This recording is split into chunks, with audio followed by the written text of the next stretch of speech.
Hello everyone and welcome to the InDesigner, the podcast that provides information, instruction, and insight for designers using and learning Adobe InDesign.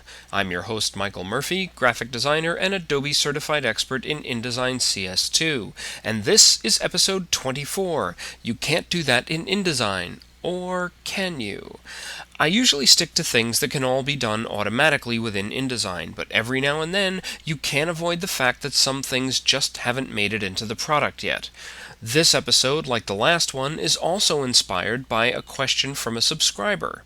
Shane sent me an email saying, I would love to make a gradient that contains a CMYK value at one end, fading to full transparency at the other, allowing a picture to show through from behind. Is this even possible? Boy, I'd love that too, Shane. Unfortunately, there's no direct way to do this in InDesign. Certainly no intuitive or simple way. Ideally, you would be able to set one end of your gradient to none and achieve this result. But if you try to apply the none swatch to a gradient, you can't do it. And when you create a new gradient swatch, the none swatch doesn't even show up as an option. But where there's a will, there's a workaround, and I'm going to show two methods of doing this. One requires going out to Photoshop, the other one is done right from InDesign. Neither one is perfect, but they'll do the trick. This layout includes the exact effect we're trying to achieve, a gradient that goes from a solid color to full transparency, allowing you to see a photograph behind it. I can move this object anywhere on the page and still see the photo beneath it. Using this layout, I'm going to demonstrate both methods for achieving this result, and let you decide which approach you'd rather go with. Let's start with the Photoshop method. Unlike InDesign, Photoshop does allow you to create a gradient that goes off to full transparency, but rather than applying the gradient over your image in Photoshop and placing it as a composite in your InDesign layout, let's try to build in some measure of flexibility. I want to be able to change my mind once I'm in InDesign, in case I have to increase the size or proportions of my transparent gradient without having to keep coming back to Photoshop to recreate the exact gradient I need. Since I have a general idea what I'm trying to accomplish in this gradient, I'm going to create a new Photoshop file that's the same size as my entire InDesign layout. It could be bigger too, but I don't want to make it smaller since it's easier to take away from a placed image in a layout than it is to add to it. I want to make sure that I choose CMYK as the color mode since we want a CMYK value for our gradient's first color, and I want my background contents option set to transparent. The first thing I'll do is select a foreground color in the CMYK value that I want in my layout.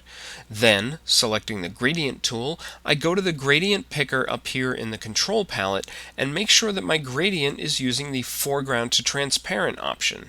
Next, I shift-drag the Gradient tool across the left side of the canvas to constrain my movement to a straight line. This gives me a close enough version of the gradient that I want, with a generous area of my solid yellow color to the right of it. I'll save this as yellowgradient.psd, and now I'm ready to head back to InDesign to place it in my layout. From the File menu, I'll select Place, then choose my yellowgradient.psd file, and drag my loaded cursor over the location where I want the gradient to fall. And that's basically all I need to do using this method. I can now fine-tune the placed gradient, opening up the graphic frame to make it wider or deeper, and adjusting its position on the page. Since I gave myself a much larger gradient and solid color area to work with in Photoshop, I have more flexibility to do this once it's in InDesign. And I can make those changes while maintaining the same effect, a gradient that goes from solid to transparent, allowing you to see a photo beneath it. Now let's see how to do this right from InDesign. The first thing I'm going to do before I start is to lock every other layer in this file except the gradient layer, to avoid accidentally selecting objects I don't want as I go. Then I'll select the rectangular frame tool and drag out a frame that's about 3 times taller than the area of my final gradient, and that has a generous amount of extra space off to the right. You'll see why I need this in a moment. Opening the Swatches palette, I'll select the yellow color I need and apply it to the fill for this frame. I'll minimize this palette so we can see more of the frame, then go to the Object menu and select Feather. In the Feather dialog box, I'll check both the Feather and Preview checkboxes and move this over so you can see what happens to the frame as I make changes in the size field. I'm increasing the feather width incrementally with the up arrow, and as you can see on the page, the feather's getting larger on the edges of the yellow frame. 1 inch looks to be about the right setting here, so I'll click OK, close these palettes, and now we have an unobstructed view. As you can see, feathering this frame has given me a transparent gradient effect on all 4 sides. The problem is I only want it on one side. I need to get rid of 3 sides of this feather to get what I want. If I were an illustrator, I'd apply a clipping mask, but don't bother looking for Create Clipping Mask in any of the InDesign menus, because it's not there. Instead, I need to draw another rectangular frame that's the size of only the portion of the feathered frame I want to be visible, and make sure its fill and stroke are set to none. Then I cut my feathered yellow frame to the clipboard. Switching to the Direct Selection tool, I'll reselect the second smaller frame again, then go to the File menu and select Paste Into. As you can see, this smaller frame is essentially cropping the other frame pasted inside it to give me 3 hard edges. And just as I could with the Photoshop version, I can move this pasted frame around inside the other frame. I can see my photo behind what looks like a transparent gradient, and there's really no way for anyone to know which method was used for this effect.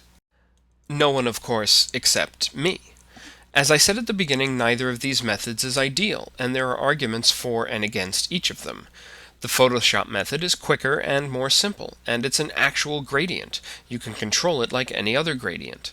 But it requires you to leave InDesign to create it, or to change it, and it requires you to have another linked file placed in your document just to achieve a simple color effect.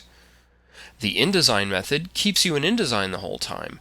You can change the color, feather, and size of the frame, and you could save that feathered frame as an object style. But it's a little bit convoluted to set up. It's not technically a gradient, and if you need the effect to cover a large area, you have to create a significantly larger frame to apply the feathering to.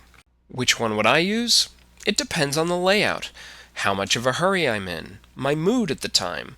If adding a transparent gradient were a last-minute decision right before a job goes out the door, I might choose the quicker Photoshop method.